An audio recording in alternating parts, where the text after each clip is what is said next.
चला आज आपण बनवूयात कोबीची कचोरी। त्याच्यासाठी लागणारे साहित्य पहिला आपण त्याचे सारण करून घेऊया। हे आहे किसलेला कोबी, हा एक कांदा बारीक चिरून घेतला, कढीपत्ता चिरून घेतलेला, 2 मिरच्या बारीक कापलेल्या, कोथिंबीर, लसूण, चवीनुसार मीठ, मोहरी, जिरी, हळद आणि तेल। हे फक्त सारणासाठी। चला तर मग हे बघा मी कढई गरम करत ठेवली होती। आता आपल्याला सारण बनवून घ्यायचे कचोरीतलं। त्याच्यात आता आपण घालूया। कढईत गरम झाली, 2 चमचे तेल,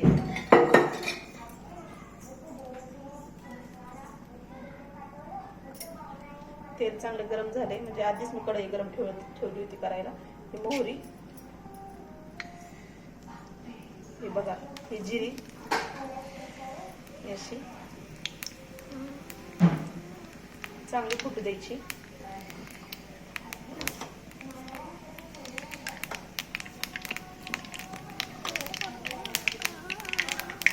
जिरी मोहरी तडतडली, त्याच्यात असा बारीक केलेला लसूण घालून बारीक कापून घेतला तो।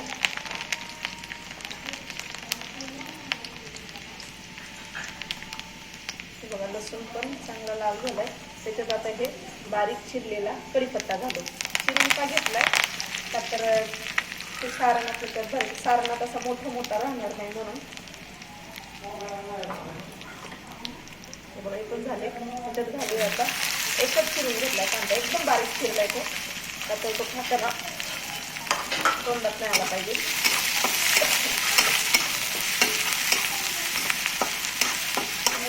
हे बघा हे लाल झाले असं। कांदा चांगला लाल झाला, त्याला चांगला लाल होईल।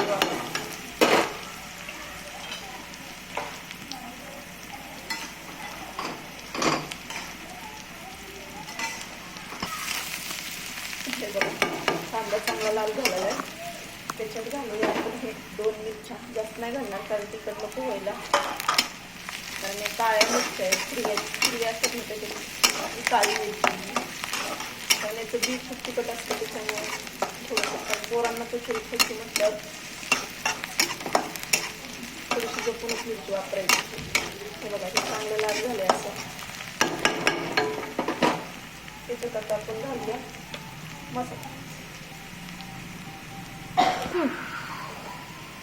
हे बघा मिरची खूप तिखट होती, मला पण ठसका लागला। बघा थोडीशी हळद घालूया आपण।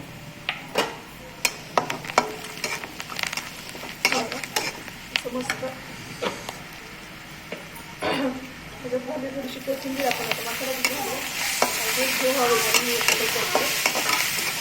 चांगला मसाला असा मस्त झाला हा।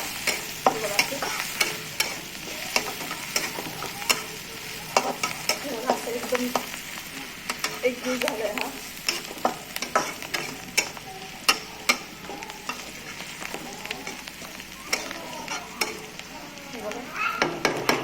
आता ह्याच्यात आपण किसलेला कोबी घालूया, बारीक किसून घ्यायचा। कापून घेतला तर पण ते लांब राहील, तसं पण छान लागतो, पण मला पोरांना तळून द्यायचं नाही। मी ही कोबीची कचोरी केली म्हणून मस्त हलवून घेऊया आपण।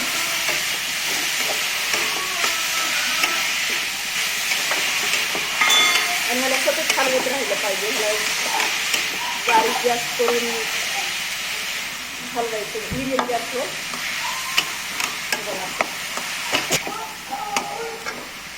थोडंसं आता मीठ घालूया, चवीनुसार घालायचं, जास्त नाही घालायचं।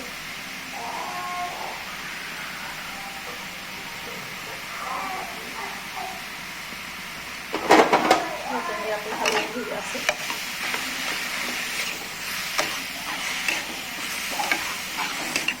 तसं तर पोरांची कोबी खातच नाही, त्याच्यामुळे मला असं किसून घ्यावं लागलं नाही त्याच्या पोटात जाण्यासाठी। नवीन प्रकारात म्हणजे कचोरी घालून त्यांना काढायचे, त्यासाठी नवीन काहीतरी करते तुमच्यासाठी, माझ्या मुलांसाठी। त्याला शिजायला वेळ लागणार नाही, एक 5 मिनिटं ठेवून जाईल. आपल्याला झाकणार नाही आहे मी, असंच शिजवणार आहे. आणि हलवत राहणार आहे सारखं, कारण नाहीतर खाली तरी चिकन, नाही तर जास्त वाफ लागून नाही ह्याला, म्हणजे जास्त जास्त नाही शिजवायचं ह्याला.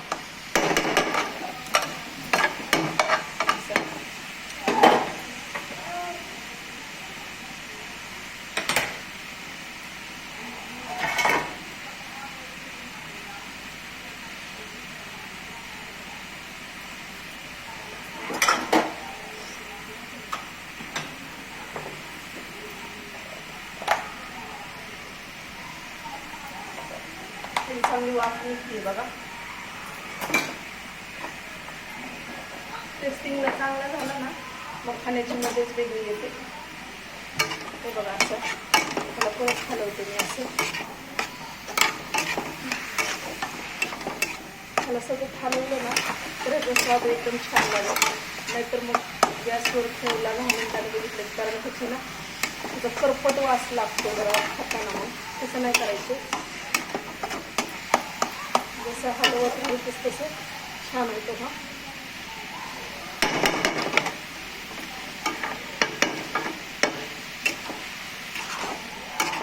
हे बघा असं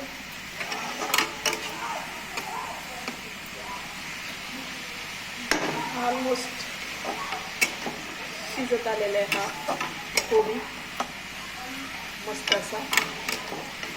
हे बघा असं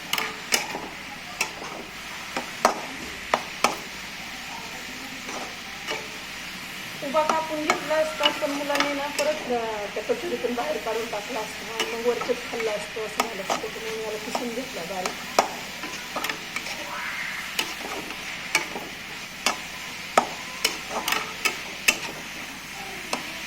हे बघा असं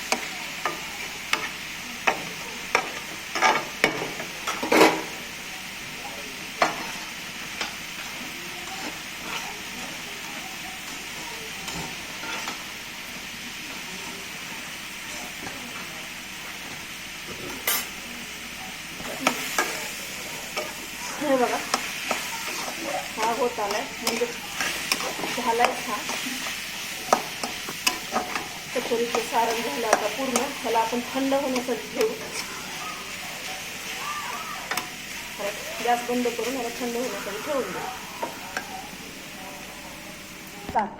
आता हे लागणारं वरचं कवर म्हणजेच हा मैदा, कचोरीसाठी थोडासा मैदा, हे थोडंसं मीठ,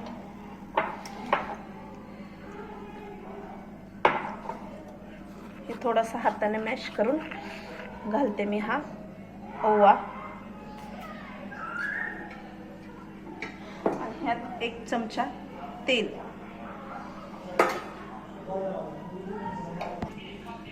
चला हे सगळं असं मिक्स करून घेऊयात आपण.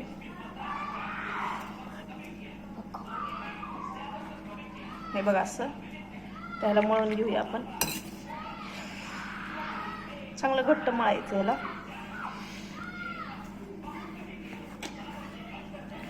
हे बघा असं नवीन नवीन ट्रिक वापरूनच पोरांच्या पोटात भाज्या घेऊन जातात. नाहीतर रोज डब्याला भाज्या दिल्या, चपाती संपती, भाजी माघारी येते. ह्याला मस्त असं घट्ट मळून घेते मी आता. हे बघा मी 10 मिनिटं ठेवलं होतं हे पीठ हे करून. ह्याचा एक आटा छोटासा करून घेतलाय. आता आपण ह्याला लाटून घेऊयात.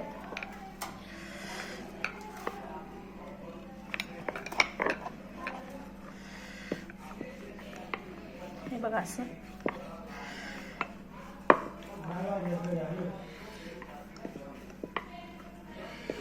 हे बघा अशा आकाराचे घ्यायचे. तुम्हाला बारीक असल्या तर बारीक, मोठ्या पाहिजे असल्या तर मोठ्या अशा आकाराच्या घ्यायच्या बघा करून. हे बघा अशा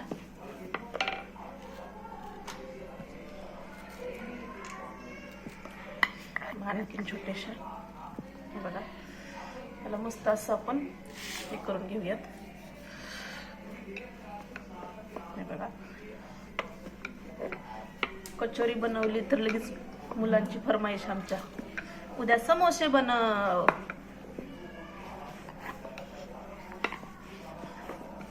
चोचले पुरवाय पाहिजेत मुलांचे नुसते आमच्या.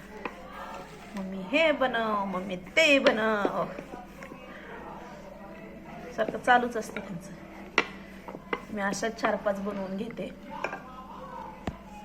हे बघा, मी असे लाटून घेतलेले आहेत गोल आकाराचे. हे आपली सारण मधले कोबीचं सारण. हे आता आपण ह्याच्यात भरूयात. असं तुमच्या आवडीनुसार जास्त भरा, कमी भरा, तुमच्या ह्याच्यानुसार भरायचं.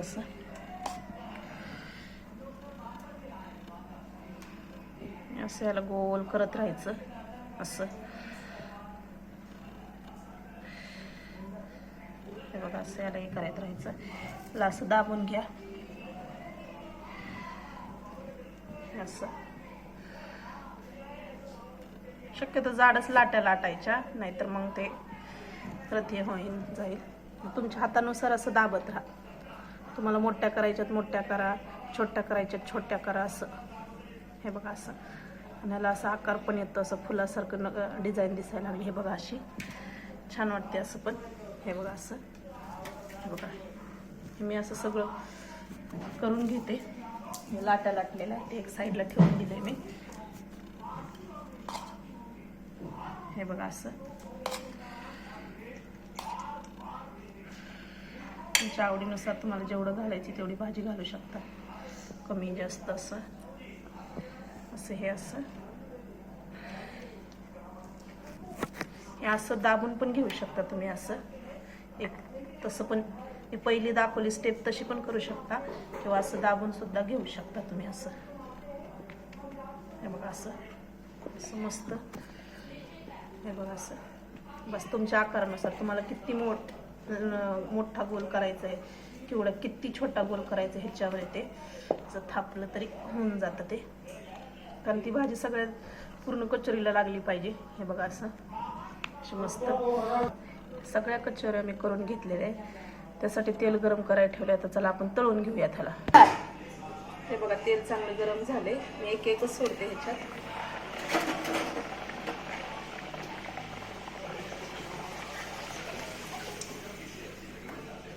हे बघा, मस्त अशी फुगायला लागली. हे बघा,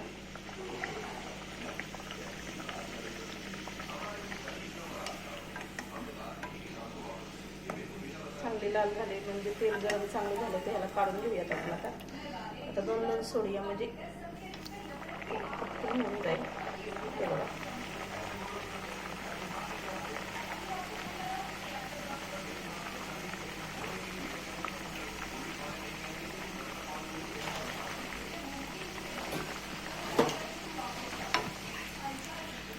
हे बघा, त्याला आणखी थोडासा कलर येऊ देऊया आपण. लाल लाल झालं तर छान लागली होती. चांगल्या फुगल्या पाहिजे, चांगल्या तळल्या पाहिजे त्या, तरच ह्या चांगल्या लागणार आहे. भाजी तर आपली चांगली झाली आहे.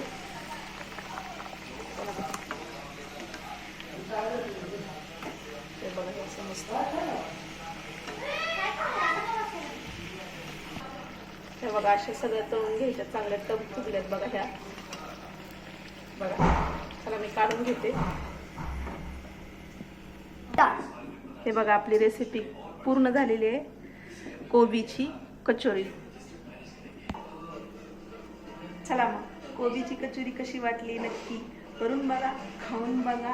आवडल्यास लाईक करा, शेअर करा, कमेंट पण करा आणि सबस्क्राईब करा नक्की.